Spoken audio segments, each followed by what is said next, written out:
Welcome to the Your Hub 9PL podcast, where we deep dive into the world of the Nines Premier League and bring you the latest updates, insights, and discussions. Today, we're interviewing Wenty Leagues Sydney Qualifier team, South Coast Seagulls, with Mason Harrison. How are you, brother? Yeah, good, mate. How are you? I'm going good. You just got back from the Corrie knockout. Yep.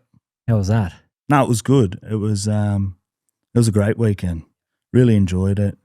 Had a run with La Perouse this year, and we got knocked out in round 4. Okay. So yeah, but Big effort though. Getting around for was tough. Still. It was. Yeah, it was. We we had the team to win it, but yeah, NAB was just a little bit too good for us. Yeah. Big Faz play for you? Big Dylan Farrell? Yeah, he did. Yeah, big deal. Yeah. Yeah, he played. Yeah, he'll be having a run around for United for this year. But give us the background of the South Coast Seagulls and I suppose your role there. Well, this team was formed about 3 years ago, and it was sort of off the cuff of we had the South Coast Black Cockatoos side that we won. Back in 2019, we won the knockout. Yeah, and that was a magical team. And then we had COVID and a few other things happen. And then that team didn't go away. So we, myself, and a couple other guys, we formed this club, and just sort of to keep people in the community, going to the knockout pretty much, and someone a club for them to support, from their region. Where I mean, I remember watching that South Coast Cockatoos team as well. They were real good. And it's a shame that COVID had sort of shut that down, and I suppose it restricted a lot of people from their circles of what they were in. But whereabouts do I suppose the origins come from? And also where are the people? Where's the mob actually connected to? So a lot of the players, picked from the region between Wollongong and Eden, which is down far on the Victorian border. Yeah. Well, that's usually where we pick the guys from those regions to play. Just because it's really good because there's a lot of talent down there that ain't they don't really get looked at. You know what I mean? It's sort of because it's such a hidden area. They a lot of the players get overlooked down there because it's hidden and it's there's a lot of talent. Have you found, I suppose, rebranding and creating the Seagulls? Have you had a lot of those who were part of the Cockatoos, re-engage and want to be part of what you're doing? There was a couple because we're so closely orientated with La Perouse, so a lot of the guys went back there and played, and then there was a lot of young guys that came through that we brought through that didn't get a chance to play in that magical team at the Cockatoos. It's a work in progress, as you know. It's it'll take time, but we're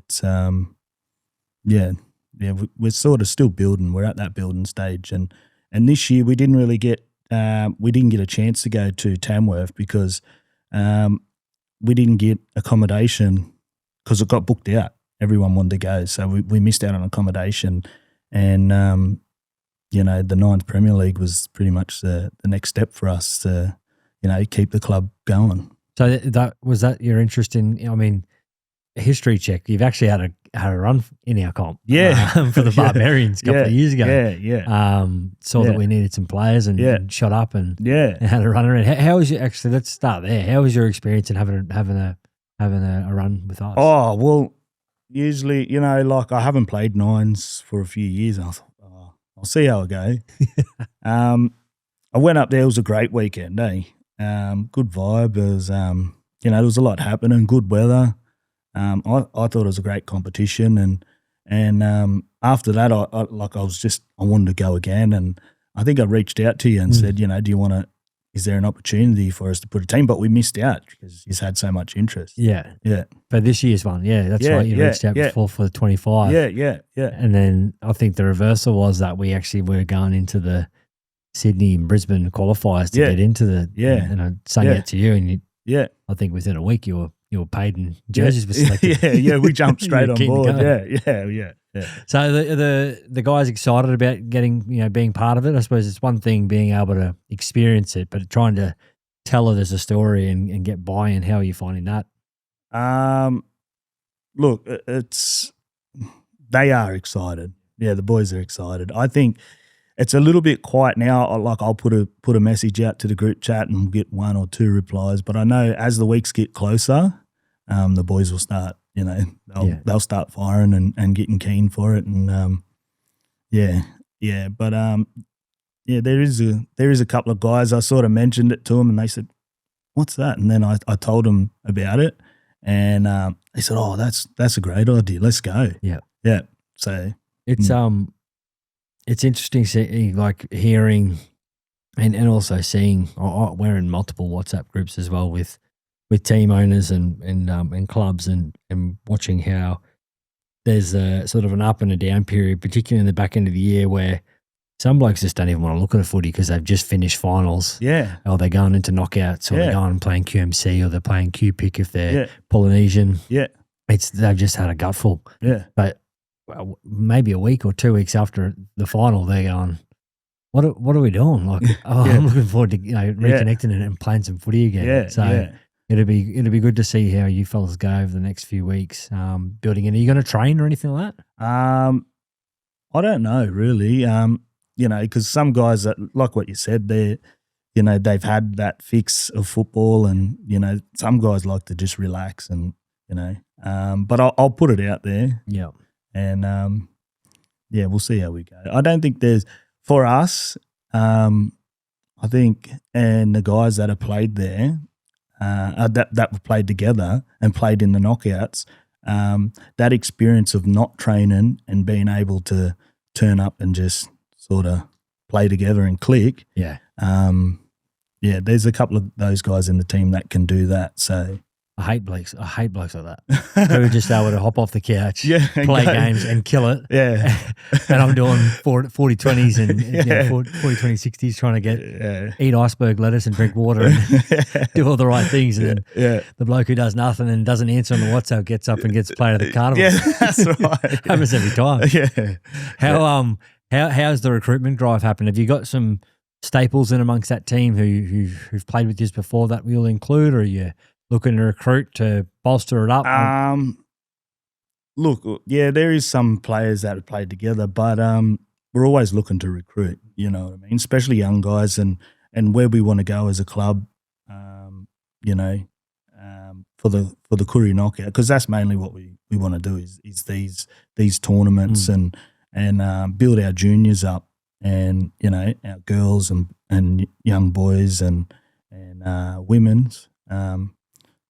So there is a lot of guys that are interested.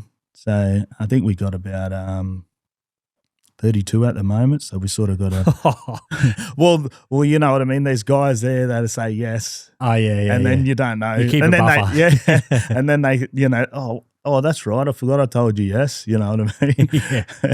And you're at last minute, and then or they say, oh nah, I'm playing with these guys. Yeah. So, Sounds like you've got a good cast net you spread out to at least get some boys in the pipeline as to how are you going to have a run? I'll have a run. Okay. Yeah. We've got Cody Towney. He's going to help out with running the bench and a couple other guys. I think over the weekend I'll probably coach and run, and we'll sort of help out wherever's needed. Yeah, I suppose. Yeah. We tried to get Aaron Groom to coach, but I think he had something on that weekend. Okay. So, and I think he's got other plans. He's coaching the women's team up at Terrigal. Yeah. He's kicked on coaching, hasn't he? Yeah. Because did he finish up on the Central Coast, like his footy? I think so. I didn't know because I played up there this year, so I didn't really know that he was up. Didn't know he was up there, and I bumped into him. Okay. And he was coaching Terrigal, A grade, and they tailed us up twice throughout the year. I think it was us and them on the bottom of the ladder. Oh yeah, and they beat us both times. But he had a good crop of young blokes there. Blakey Austin with you as well. Yeah. Me and Blake. Yeah. Me and Blake. It was an interesting year. Yeah. The club. I don't think the club did real well last year. So we went there to try and help them out. Yeah. We won a couple of games, but there was a good culture change there. Yeah. From what I heard. So good things are up for the club there. Yeah. Berkeley Vale. Yeah. It takes time, doesn't it? Really. Yeah. And you're not going to get success overnight. And even if you do, is it long term? Yeah. We've seen clubs turn around really quickly because they've purchased a whole new squad. Yeah. But what are you trying to do is create a legacy plan if it starts by that's getting right. the foundations and the culture right. Yeah. Then from there you're getting more and more wins, and that's a lot more long term as well. Yeah. How will you sort of coach it? Is it going to be, that classic Corey Murray sort of style footy, or is it going to be coached in a different manner? How are you going to run this team? Well, without letting too much out, I don't know. We got a couple of Fijians in the side, so and they're brilliant at sevens. So that was my tactic. If we can bring them guys in with their talent and how they like to play that second phase football, we'll probably try and play fast and play wide. I don't think we got too many big guys. Besides, I think big PJ Thornton. Oh yeah. Yeah. He didn't play this year, but he's going to come up and have a run and get around the boys. So unreal. Who have you got in your team? Have you got any others that you can name drop? We got Matori Adenaza.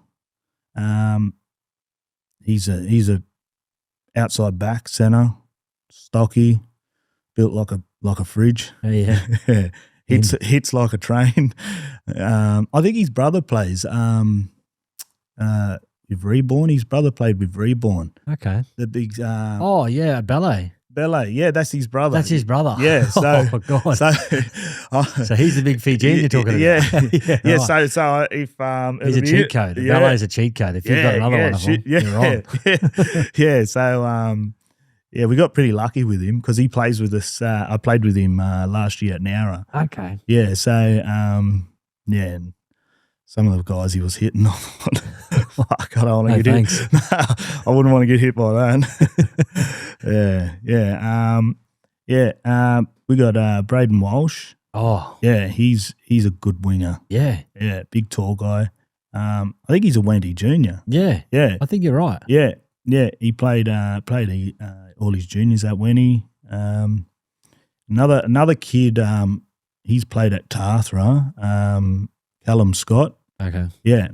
I think he's a 6'7", 1, but he's tall. Yeah, pretty enthusiastic. Young. He's about 23, I think. Okay. Yeah, good age. So he'll be another one to watch and look out for. There's a couple other there. Adam Quinlan. If we get Quinlan, if he's not working and we get him. We all know he can play footy. Yeah. Little short guy, but big heart and can play. Yeah. Far out. So there's some guys. There's a couple of other young guys in there. It's going to be interesting. We'll see. Yeah. Just see if we can click. That's the main thing. Yeah. Yeah.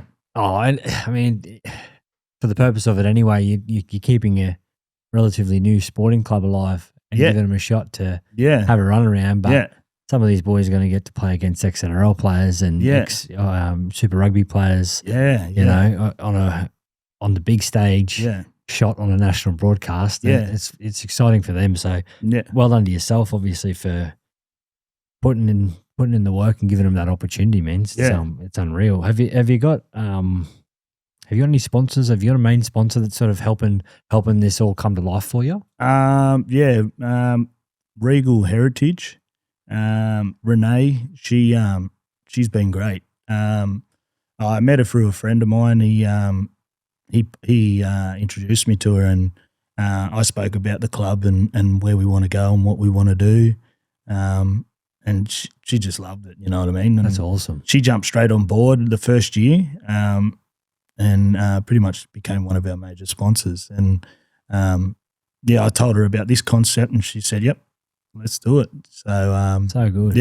Yeah, Regal Heritage, Renee. Yeah, they do a lot of stuff with the land cultivation and stuff like that. So they're based in Wollongong. Yeah, she's really good. We'll have to make sure that she's got a Southeast Seagulls jersey or shirt, donning on the sideline. And it's always difficult taking the leap and entering into a tournament and the amount of pressure you got to do to try and recruit the team and make sure they're motivated and monitor how they're going in between tournament footy and clubland and everything else. But if you've got someone who believes in your vision and backs you, certainly financially, just to even get the foot in the door, it helps. It does. Yeah, it does. It does take a lot of the pressure off. And, we're always open to sponsors and people jumping on board because, the more hands make light work. Always believe in that. So, they're a great organisation and helping us out. Yeah. Yeah. Have you got a not-for-profit or a charity arm that you're thinking of contributing to or working with? Yeah, it was the Cerebral Palsy Foundation. Brilliant. So that's where our money will go to if we win it. That's a great organisation. It's something for me. I had a cousin who was diagnosed with it. And lived up until I think he was 21, and then he passed away. But he was, that's why it's something sort of close to me. Yeah. And that's sort of why we want to do that. So, it's always, whether you're impacted in any way, shape or form. Yeah. And being able to sort of put some money towards a solution or some research. Yeah. Certainly helps with that healing process. So I'm sure, every dollar raised for the Cerebral Palsy Foundation is worth it. And I think, no doubt he'll be wearing a South Coast Seagulls shirt, watching, definitely. Which is it's wonderful cause and well done, mate. I think what everyone would be interested in is what is there to look for next with the South Coast Seagulls? Like what can the fans expect? Just showcasing, just getting out there, and for us as a team, a club, we just love football. Yeah. You know what I mean? We just want to be around football and community and friends and family, and that's what it's all about, pretty much. Yeah, just showcasing their talent. Well, we got our live draw tonight at Wenty, which this episode obviously will come afterwards, but I'm looking forward to catching up with you over the next sort of 6 weeks, definitely tonight, and figuring out who you're going to play, and then seeing sort of where the South Coast Seagulls land and bolster up this live draw and have you back in a jersey out in the Nines, mate. It'd be good. I'll have to get some training under my belt. That's why he's having trained, because you don't want to train. Makes sense. Thanks so much, brother. I really appreciate your time, and looking forward to catching up again. Thanks, mate.